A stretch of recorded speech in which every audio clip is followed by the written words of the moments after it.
The hundreds जो league होती है उस पर ओनर जो है वो उसको बाय कर रहे हैं, और उसके बाद शायद पाकिस्तान के काफी प्लेयर्स जो हैं वो उसमें आपको फिर नजर नहीं आएंगे। और वैसे भी अब बीबीएल रह गई है, तो प्रोबेबली अगर बीबीएल में भी कुछ इंडियन ओनर्स आ जाते हैं तो फिर उसमें भी जो है वो आप पाकिस्तानी प्लेयर्स की शमूलियत कम देखें। यार एक अनस्टेटेड सा रूल है कि इंडियन ओनर्स पाकिस्तानी प्लेयरों को नहीं लेते, और 100 की टैगलाइन है कि 100 is inclusive for everyone, diversity है, इट इज फॉर एवरीवन। तो कैसे आप लोग सस्टेनेबल बना पाओगे?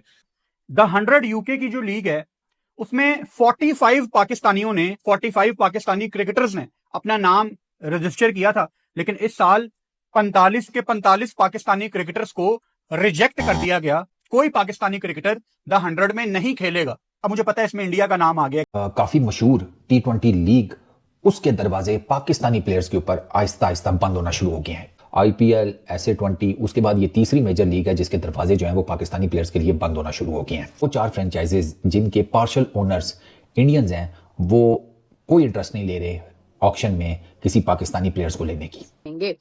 मुझे समझ नहीं आती आखिर इंडियंस चाहते क्या हैं, मतलब कि करना क्या चाहते हैं। दी 100 उसके अंदर 4 हैं इंडियन फ्रेंचाइजेस, जो जितने भी इंडियंस ओनर्स हैं वो किसी भी पाकिस्तानी प्लेयर को नहीं खरीदे। IPL में दुनिया के सारे टॉप प्लेयर आके खेलते हैं, इंडियन प्लेयर किसी लीग में जाके नहीं खेलते। सारे बोर्ड वालों को ये चाहिए कि जो अपने प्लेयर्स हैं वो IPL में भेजना छोड़ दें। वो ये वाली चीजें कर रहे हो तो वो शोर बनता नहीं है। ठीक है, अगर वो बिग बैश में नहीं आते तो आप भी मत जाओ, फिर IPL आप भी ना जाओ, क्योंकि जी हम भी नहीं जाते, हमने भी अपने प्लेयर नहीं भेजने। भाई कहीं आप किसी टाइम आप कोई चीज करोगे तो उसका रिजल्ट निकलेगा ना। काफी लोग पहले इंडिया के ओनर्स नहीं थे 100 लीग में, लेकिन इस दफा भाई सारे ही इंडिया के ओनर्स हैं वहां पे। उन्होंने भाई 100 लीग की जो मैनेजमेंट है उनको कंफर्म कर दिया है कि भाई हम पाकिस्तान के प्लेयरों को नहीं पिक करेंगे। अब पाकिस्तान के प्लेयर सिर्फ CPL खेल सकते हैं, BPL है, बांग्लादेश प्रीमियर लीग, ये 2 लीगें हैं जहां पे भाई पाकिस्तान के प्लेयर खेल सकते हैं। इन्वेस्टर का, इंडियन फ्रेंचाइज ओनर का असर रसूख है, वो दबाव में पाकिस्तान के खिलाड़ियों को अपनी टीमों का हिस्सा नहीं बना रहे। तो पाकिस्तान क्रिकेट बोर्ड को दो टोक इन लीग्स के मामलात में अपना असर और रसूख इस्तेमाल करना चाहिए। इस बात को मेक श्योर करना चाहिए कि हम अपने खिलाड़ियों को ऑक्शन में, ड्राफ्ट में भेज तो रहे हैं, लेकिन अगर आप शामिल नहीं करेंगे तो फिर सिलेक्टेड टीमों के लिए भी हमारे खिलाड़ियों को मत बुलाइए। बाकी IPL में तो सबसे पहले ही है कि सिलसिला IPL से शुरू हुआ है कि IPL के अंदर कोई पाकिस्तानी प्लेयर नहीं होता। और इसके अलावा जहां जहां आपको नजर आ रहा है कि मतलब वहां पर जब इंडियन ओनर्स जो है वो टीम लेते हैं तो उनकी पॉलिसी है कि पाकिस्तानी प्लेयर्स को नहीं ऐड करते हैं उसमें। तो हमारे प्लेयर्स जो मोस्ट ऑफ देम जो कि अब क्रिकेट नहीं खेल रहे हैं, उनका तो मतलब समझ ले कि सारा दारोमदार जो है वो ये लीग्स के ऊपर ही होता है। तो अगर ये भी सिलसिला बंद हो जाएगा तो कितना नुकसान होगा पाकिस्तान को। एक लम्हा फिक्रिया है कि जी पाकिस्तान को दूसरी लीग में से सिलेक्ट नहीं किया जाएगा पाकिस्तानी प्लेयर्स को। सबसे पहले हमारा इंपॉर्टेंट पता क्या है जी, वो ये है कि आप कहाँ खड़े हैं, आपकी ब्रांड वैल्यू क्या है। अभी आपके सबसे बड़े प्लेयर रिजवान, शाहीन और बाबर आजम आपका खेल के आए हैं ऑस्ट्रेलिया में, तो क्या परफॉर्मेंस थी। मतलब है कि you are not able to play T20 actually. तो लीग तो सारी T20 की है, तो आपका जो लेवल ऑफ प्लेइंग क्रिकेट है वो इतना ड्रॉप हो गया, स्किल लेवल इतना ड्रॉप हो गया कि दूसरी टीमें नहीं लेंगी। इसके लिए ये जरूरी नहीं है कि वो उनको कोई इंडिया को स्पेशली को कैंपेन चलानी पड़े, आपको वैसे ही दूसरी लीग्स नहीं लेंगे, आपकी परफॉर्मेंस ही कोई नहीं है। हमारे प्लेयर्स मेरा जिस वक्त दूसरी लीग्स में खेल रहे होते हैं उनके साथ दूसरे मुल्कों के लोग भी आए होते हैं, ऑस्ट्रेलियन, इंग्लैंड, दूसरे लोग भी तो आए होते हैं ना। तो आपको जब वहां पे गेज किया जाता है तो आप कहीं नहीं खड़े, यू आर नोवेयर। ये तो नहीं होगा ना कि आपके पास स्किल है कोई नहीं है तो आप कहें हमें खिलाए भी हर बंदा, क्यों। के BBL इज लेफ्ट कि जहां पर अभी इंडियन कोई भी ओनर्स नहीं आए, लेकिन जैसे ही अगर इंडियन ओनर्स आ जाते, क्योंकि जिस तरह से मतलब आप देखें कि जो एक डीलिंग चल रही है और जिस तरह से मतलब वो अपनी एक मार्केट को बड़ा कर रहे हैं और उसके बाद वो हर लीग के अंदर जाके कोशिश कर रहे हैं कि वो अपना एक जो है वो एसेट वहां पर बनाए, तो उससे पाकिस्तान के प्लेयर्स को जो है ना वो ये उम्मीद खत्म होती जा रही है कि आगे उनके लीग्स का जो है वो हिस्सा मतलब वो खुला हुआ है ना, मतलब उनके पास वो एक रास्ता खुला हुआ है। आपके पास सिर्फ PSL ही रह जाए और आपके अपने मुल्क की लीग हो तो फिर आप क्या करेंगे।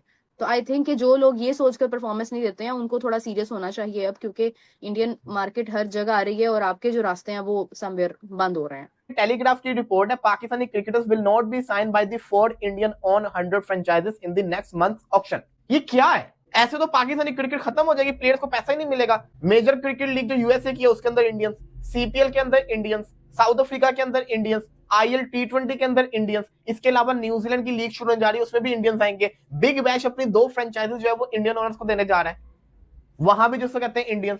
तो पाकिस्तान कहां क्रिकेट खेलेगा? आखिर इंडियंस चाहते क्या? इंडिया वर्सेस पाकिस्तान का मैच भी होना चाहिए, लेकिन फिर जैसा कहता है ना, पाकिस्तानी प्लेयर्स को कुछ ना कुछ करके डिग्रेड भी करना है, ये भी किस्सा चल रहा है। मैं ये समझता हूं यहाँ पे पीसीबी को भी आवाज उठानी चाहिए और इंग्लैंड क्रिकेट बोर्ड को भी आवाज उठानी चाहिए कि ऐसे नहीं चलेगा, ऐसे नहीं चलेगा, ये तो ज्यादती है। फिर तो कोई पाकिस्तानी प्लेयर को खेलना नहीं चाहिए अगर ऐसे पाकिस्तानी प्लेयर्स पर 4 फ्रेंचाइजीज लेंगी नहीं।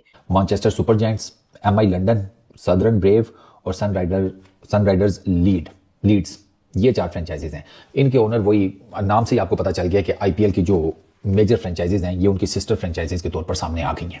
जैसे ऐसे 20 के अंदर है, ठीक है, आईएल T20 में भी है।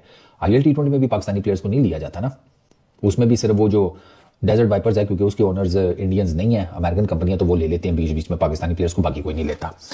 तो आईपीएल की टीमों के जो मालिक हैं वो इधर भी आकर मालिक बन बैठे हैं, जो मर्जी कर लें, हम जो मर्जी लॉ बना लें, जो मर्जी कर लें। अब लेट्स सपोज ऑक्शन लगी हुई है, इमाद वसीम का नाम आता है, ये 4 कहते हैं ना हमें नहीं ज़रूरत इसकी, हमें ऑलराउंडर नहीं चाहिए। आप क्या ज़बरदस्ती कहेंगे कि नहीं ले, यहाँ तो आप बनाएं उसूल के निजी लेना पड़ेगा। ईसीबी का ऐसा कोई रूल नहीं है कि वो इनको फ्रेंचाइजीज को प्रेशराइज करे या इनको ऑर्डर करे, इनके ऊपर हुक्म लगाए कि नहीं जी आपको पाकिस्तानी प्लेयर्स लेने ही लेने पड़ेंगे, ऐसा कोई रूल नहीं है। ये अखलाकियात जो है ना, इसको तशरीफ के नीचे रख लें, या तो रूल बनाए या फिर ये बातें ना करें कि वो हम इम्तियाजी सलूक के खिलाफ सख्त पॉलिसियां मौजूद हैं। कौन सा इम्तियाजी सलूक सारी दुनिया में चल रहा है चाचा, कहाँ बैठा हुआ है? दी 100 में से आधी फ्रेंचाइजीज में से पाकिस्तानी प्लेयर्स गए, बाकी जो 4 हैं उसमें जब इनकी इन्वेस्टमेंट आ जाएगी, ईसीबी को और पैसे चाहिए हुए, ये पिछलों के जो स्टेक्स बेचे हैं 49%, 500 मिलियन आया, अगला 500 मिलियन चाहिए होगा, तो बाकी 4 के भी 49% स्टेक्स बेच देंगे। तो बस फिर 8 की 8 फ्रेंचाइजीज गई इंडियन, वो जिसे कहते हैं इन्वेस्टमेंट्स के नीचे, तो खूब खाता हो गया काम। और क्या, कल रात को बीबीसी ने स्टोरी फाइल की है कि जो इंडियन ओनर्स आ चुके हैं 100 के अंदर 4 टीमें उन्होंने खरीद ली हैं, तो तकरीबन कोई 1000 ऊपर से प्लेयर रजिस्टर हुआ है 100 के अंदर, और उनके एजेंट्स को बोला गया कि जो 4 टीम है ना जो इंडियन ओनर्स की, यहां से ज्यादा इंटरेस्ट होगा नहीं पाकिस्तानी प्लेयर का। कितनी सीपीएल की टीम्स हैं, कितनी एमएलसी की टीम्स हैं, कितनी आईएल T20 की टीम्स हैं, कितने ऐसे T20 में हमारे प्लेयर्स आ रहे हैं, कहीं भी नहीं जा रहे हैं। तो अनस्पोकन रूल है। वैसे तो मैं चाहूंगा कि इंडियन ओनर्स खरीदें, अगर पाकिस्तान इनको कोई लगता है कि T20 के कैलिबर का लड़का है, कोई ऐसा है जो उनकी टीम को कर सकता है, वो खरीदें। ये मेरी अपनी पर्सनल ओपिनियन है, ठीक है। अच्छा, 2025 के अंदर there were 45 Pakistani player who went unsold. उस वक्त इन्होंने बहाना लगाया कि जी वो स्केड्यूलिंग है, दिस एंड दैट है, लेकिन साफ और सीधी सी बात है उस वक्त there were no Indian owners but still they didn't buy it. But this is a kind of a subject कि चलो 4 इंडियन ओनर्स हैं, वैसे हमको खरीदना चाहिए। भाई देखो प्रॉब्लम आईपीएल का ना, एवरीबॉडी अंडरस्टैंड्स दैट, उसके बियॉन्ड तो जिन्होंने खरीदना है वो खरीद रहे हैं। अब 100 के ऊपर फोकस आ गया है, तो वही वाली बात है ना कि अब यहाँ फोकस आ गया तो उसके पीछे से सोशल मीडिया बिल्टअप के चक्कर में, नैरेटिव के चक्कर में वो साइडलाइन हो जाए। लेकिन हकीकत बात यह है कि उनके अलावा भी तो 4 फ्रेंचाइजीज हैं। अब ये देखते हैं कि जो उनके अलावा 4 फ्रेंचाइजीज हैं वो कितने पाकिस्तानी प्लेयर खरीदेंगी। कि अगर पाकिस्तान टीम या लड़कों को चाहिए कि हम 100 में बिकें, जाइए 5 मैच हराइए, वर्ल्ड कप लिफ्ट कीजिए, मैं आपको देखता हूं कि कौन नहीं खरीदता, फिर आपको सब खरीदने के लिए जाएंगे आपके पास। So I hope that Pakistan can defeat all the opponents in the upcoming 5 matches, hopefully the 5, 3 तो कंफर्म है, चौथा सेमी हो सकता है, 5वां फाइनल हो सकता है। If Pakistan and up winning this T20 world cup 2026, फिर आप देखिएगा 11-12 मार्च को आपको सूरत हाल लीग के ऑनर जो भारतीय हैं उन्होंने मना कर दिया पाकिस्तानी प्लेयर को खरीदने के लिए, क्योंकि वो अच्छे प्रदर्शन नहीं करते हैं या पॉलिटिक्स हो सकता है। इस पे आपने पाकिस्तानियों का रिएक्शन देखा ही है, कितना बौखला रहे हैं कि हमारे प्लेयर को नहीं खेल रहे हैं ये भारतीय, क्योंकि वो अच्छे नहीं खेलते हैं। भाई चैनल को लाइक और सब्सक्राइब ज़रूर करें। इस चैनल को बहुत मेहनत लगती है वीडियो बनाने में। भाई कृपया लाइक एंड सब्सक्राइब ज़रूर करें इस चैनल को। ऐसे और वीडियो देखने के लिए कृपया सब्सक्राइब करें इस चैनल को। और आगे पाकिस्तानी कह रहे हैं हमारे धीरे धीरे प्लेयर हर लीग से बाहर हो रहे हैं, क्योंकि वहाँ पे ज़्यादा लोग भारतीय ऑनर हैं।